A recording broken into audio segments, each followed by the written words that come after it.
दोस्तों, कभी आपने सोचा है कि जब दुनिया सोती है उसी रात में कैसे इतिहास लिखे जाते हैं? जब सन्नाटा गहरा होता है और तारों के नीचे कोई फैसला लेता है जो आने वाली पीढ़ियों की तकदीर बदल दे, वह पल अक्सर सबसे चुपचाप आता है। आज हम आपको एक ऐसी रात के बारे में बताने जा रहे हैं।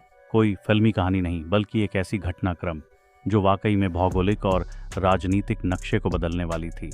ये वही रात है जिसने हमारे पड़ोसी देश पाकिस्तान के चैन उड़ा दिए और पूरे इलाके में एक नई सियासी सच्चाई को जन्म दिया।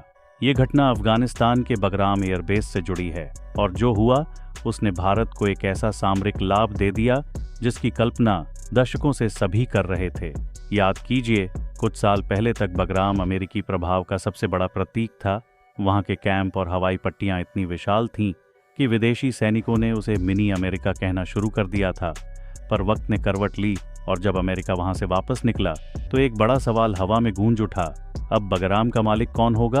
कुछ जनरलों की आंखों में उम्मीद जगी कि अफगानिस्तान उनकी रणनीतिक चौकी बनकर रहेगा। चीन ने अपने आर्थिक नजरिए से बगराम का उपयोग सोच लिया था। बेल्ट एंड रोड जैसी योजनाओं के जरिए यह स्थान उनके लिए जुड़ाव पॉइंट बन सकता था और तालिबान ने भी सोचा कि यह उनकी जागीर बन जाएगी। लेकिन दिल्ली के दिमाग में कुछ और था, एक खामोश पर गहरी सोच वाला मास्टर प्लान। उस रात आसमान में घने बादल थे। बगराम बेस लगभग सुनसान था। तभी आधी रात के आसपास उस सन्नाटे को चीरती हुई अलग सी आवाजें आईं। भारतीय वायुसेना के भारी परिवहन विमान C-17 ग्लोब मास्टर ने अंधेरे में उतरना शुरू किया। एक के बाद एक 3 विमानों की परतियां। अंदर से उतरे वे लोग साधारण नहीं थे, उच्च स्तरीय रणनीतिकार, खुफिया अधिकारियों के शीर्ष प्रतिनिधि और सैन्य कमान के वरिष्ठ नेता थे। उनके साथ अफगान नई सरकार के विश्वसनीय चेहरे मौजूद थे। यह कोई मामूली मुलाकात नहीं थी, यह एक नए अध्याय की तैयारी थी। वहीं उसी रात बगराम के कमांड रूम में एक बड़ा नक्शा बिछाया गया। नक्शे पर निशान लगाए गए और योजनाएं बनाई गईं। निशान जिनका मकसद पाकिस्तान के आतंकी नेटवर्क और उनके महत्वाकांक्षी गठजोड़ों को बेदखल करना था। एक भारतीय अधिकारी ने स्पष्ट शब्दों में कहा, काफी नुकसान हो चुका, अब सिर्फ रक्षा का समय नहीं, अब जवाब देने का समय है। अफगान प्रतिनिधि ने सिर हिलाकर हमने भरी। उन्होंने कहा कि वे भी उसी दुख को महसूस कर चुके हैं और आतंकवाद के जहर को मिटाने की जड़ काटने का वक्त आ गया है। उसी रात एक भरोसे का समझौता हुआ। औपचारिक शब्दों से अधिक यह विश्वास की निशानी थी, बगराम अब रणनीतिक रूप से भारत के सहयोग और समन्वय के अधीन काम करेगा। अगले कुछ घंटों में जो हुआ उसने सुबह से पहले ही पूरा परिदृश्य बदल दिया। भारत की वायुसेना को संकेत गया और रात के पहले किरणें चमकने से पहले ही बगराम के ऊपर ऐसा तमाशा हुआ जिसका पाकिस्तान ने कभी सपना देखा भी ना होगा। चीनूक हेलीकॉप्टरों की गड़गड़ाहट ने आकाश को भर दिया। साथ ही राफेल और सुखोई के गरजते इंस्ट्रूमेंट्स ने आसमान को चीरते हुए अपना परचम दिखाया। जमीन पर राजनीति से परे टैंक और स्पेशल फोर्सेस के कमांडो अपने अपने पोजीशन ले चुके थे। अफगान नागरिकों की आंखों में जो आंसू थे वे डर के नहीं, राहत के, क्योंकि उन्हें एहसास था कि अब उनके ऊपर नजदीकी संरक्षण कोई विदेशी नहीं बल्कि भारत जैसा भरोसेमंद मित्र दे रहा है। एक एक झंडा उतारा गया और उस जगह पर हमारा तिरंगा लहरा उठा। यह सिर्फ एक प्रतीक नहीं था, यह एक बड़े संदेश की शुरुआत थी। संदेश यह कि अब भारत अपने सीमाओं की सुरक्षा के लिए चुपचाप इंतजार नहीं करेगा। यह फैसला पाकिस्तान के लिए ठोकर की तरह था, पर सवाल उठता है, यह कदम क्यों उठाया गया और भारत ने किस तरह से इतना व्यापक कूटनीतिक और सैन्य समर्थन हासिल किया कि 26 देश खुलकर उसके साथ आ खड़े हुए? सबसे पहले कारण साफ था, बगराम केवल एक हवाई पट्टी नहीं था, यह मध्य एशिया का वह जंक्शन था जहां से निगरानी, पारगमन और सामरिक स्थितियां पूरे क्षेत्र पर असर डालती थीं। भारत चाह रहा था कि आतंकवाद के जाल पर 24 घंटे 7 दिन निगरानी रहे।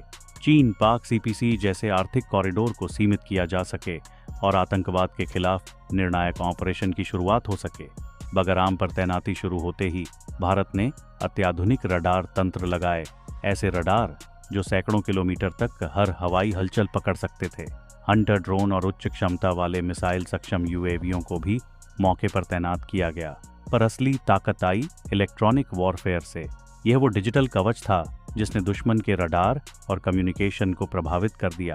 संचार जाम, मिसाइल सिस्टम अस्थिर। नतीजा यह हुआ कि पाकिस्तान के पास देखने और सुनने का वजूद घटने लगा। पुल बैक तुरंत आया। पाकिस्तान ने अंतर्राष्ट्रीय स्तर पर दावा किया कि यह अंतर्राष्ट्रीय कानूनों का उल्लंघन है। पर भारत ने अपनी बात स्पष्ट की। यह ऑपरेशन अफगान सरकार के निमंत्रण और आतंकवाद की चुनौतियों से निपटने के लिए वैध था। और फिर जो हुआ उसने वाकई एक बड़ा राजनीतिक झटका दिया। 26 देशों ने समर्थन जताया। फ्रांस, रूस, जापान, ऑस्ट्रेलिया और यहाँ तक कि अमेरिका ने भी, जो कभी बगराम छोड़ चुका था, एक संतुलित बयान देकर समझाया कि क्षेत्रीय स्थिरता के लिए ऐसे कदम जरूरी हैं। यह भारत की कूटनीति की बड़ी जीत थी, शांति और सुरक्षा का संदेश, पर अपनी शर्तों पर। वहीं इस बीच इस्लामाबाद में हड़कंप मचा हुआ था। रातों में आपात बैठकें बुलाई गईं। लोग समझ नहीं पा रहे थे कि कैसे इतनी गहन तैयारी और इतनी चुपके से भारत ने यह कदम उठा लिया। टीवी चैनलों पर दीवानगी सी होने लगी। कुछ पैनल शो में रोष था तो कहीं अफसोस और हैरानी। पाकिस्तान को यह एहसास हुआ कि अब भारत सिर्फ बचाव पर ही निर्भर नहीं रहेगा, वह सक्रिय जवाब देने और संभावित आतंकियों के गढ़ों को बेनकाब करने के लिए तैयार है। यह रणनीति पाकिस्तान के लिए दो तरफा संकट लेकर आई। पाश्चात्य अकूत दावे और उनकी रणनीतिक गहराई अब खिसकनी शुरू हुई थी। भारत ने यहाँ सिर्फ हार्ड पावर नहीं दिखाई, सॉफ्ट पावर भी उतनी ही नज़ाकत से काम में ली। बगराम के आसपास के गांवों में रहने वाले असहाय नागरिकों के लिए मेडिकल कैंप लगाए गए, अस्पतालों में मुफ्त जांच इलाज शुरू हुआ और बच्चों के लिए अस्थायी विद्यालय खोले गए जहां भारतीय जवान पढ़ाने लगे। यह पहल ने स्थानीय जनता में भरोसा पैदा किया और उन्हीं चेहरों पर मुस्कान लौट आई जो सालों की लड़ाई और तंगहाली की वजह से गुमसुम थे। लोगों ने देखा कि यह केवल सैन्य कब्जा नहीं बल्कि मानवीय जुड़ाव भी है, और यही जुड़ाव पूरे ऑपरेशन को वैधता और स्वीकार्यता देता है। पर इसके बावजूद विरोध चुप न हुआ। बगराम के पास लगे एक मेडिकल कैंप पर एक आईडी ब्लास्ट हुआ। यह खबर जैसे आंगन में आग की तरह फैल गई। हमले का मकसद साफ था, ये भय फैलाने और सेना की छवि पर चोट करने की साजिश थी। पर यह नया भारत था जिसने न सिर्फ हमला सहा बल्कि उसी रात जांच करके और सटीक जवाब देकर दुश्मन को दो टूक संदेश दे दिया। सुखोई और त्रिनेत्र जैसी प्रणालियों के संयोजन ने तेजी से उस हमले की योजना को चिह्नित किया और सीमा पार जाकर सर्जिकल प्रतिक्रिया दी। संदिग्ध ठिकानों को निशाना बनाकर जिनसे हमला योजनाबद्ध हुआ था। यह संदेश साफ था, हम अपने किसी जवान या नागरिक पर आंख उठाकर हमला सहन नहीं करेंगे। उसके बाद सरकारी रूम में हुई ब्रीफिंग में जो जानकारी आई वह और भी चिंताजनक थी। खुफिया जानकारी में कहा गया कि रावलपिंडी के कुछ उच्च सैन्य अधिकारी बेहद घातक ऑपरेशन पर विचार कर रहे थे, जिसका नाम सुनते ही सभी के पांव तले जमीन खिसक गई। ऑपरेशन कयामत नाम ही काफी था। खबर मिली कि यह हिंदुस्तान पर परमाणु हमला करने तक की योजना हो सकती है। स्थिति गंभीर हो गई। उच्चतम सतर्कता का आदेश जारी हुआ। पर उसी समय भारत ने मतिभ्रम नहीं होने दिया। उसने दुनिया को यह संदेश दिया कि वह विनाश नहीं चाहता, पर अपनी सुरक्षा और क्षेत्रीय स्थिरता के लिए कोई समझौता नहीं करेगा। फिर एक साहसिक और सूक्ष्म कदम उठाया गया, ऑपरेशन वज्र प्रहार। यह पारंपरिक मिसाइल हमले का नाम नहीं था बल्कि साइबर युद्ध की सबसे तीक्ष्ण उदाहरण थी। भारतीय साइबर कमांड ने पाकिस्तान के कमांड एंड कंट्रोल नेटवर्कों में घुसकर उन सिस्टम्स को न सिर्फ सुस्त किया बल्कि उन्हें अस्थायी रूप से निष्क्रिय कर दिया, खासकर उन नेटवर्कों को जो परमाणु प्रक्षेपण के लिए जिम्मेदार थे। कुछ ही मिनटों में पाकिस्तान के वरिष्ठ अधिकारी अपने कंप्यूटर्स पर बटन दबा रहे थे, पर सिस्टम कुछ नहीं कर रहा था। उनकी स्क्रीन पर संदेश चमकने लगे, system logged, command now not functional.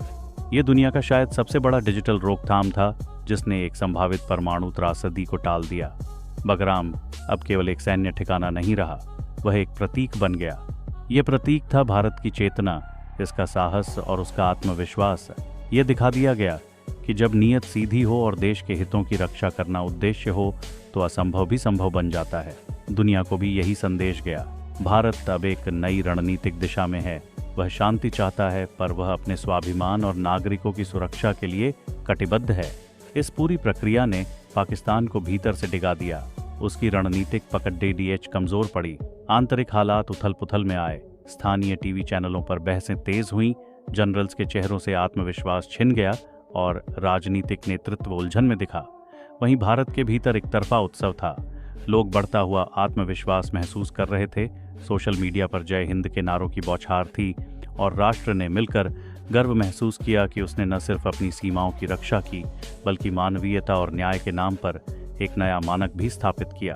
Bagram पर हुए इस आयोजन का असली मर्म यही था कि एक शक्तिशाली राष्ट्र ने अपनी शक्ति को सिर्फ दबाव के लिए ही नहीं बल्कि अन्य लोगों की सुरक्षा और स्थिरता के लिए भी इस्तेमाल किया। और वहीं पर इस विजय ने पूरे क्षेत्र में एक नया युग शुरू कर दिया, एक ऐसा युग जहां छोटा सा कदम भी बड़े भू राजनीतिक बदलाव ला सकता है।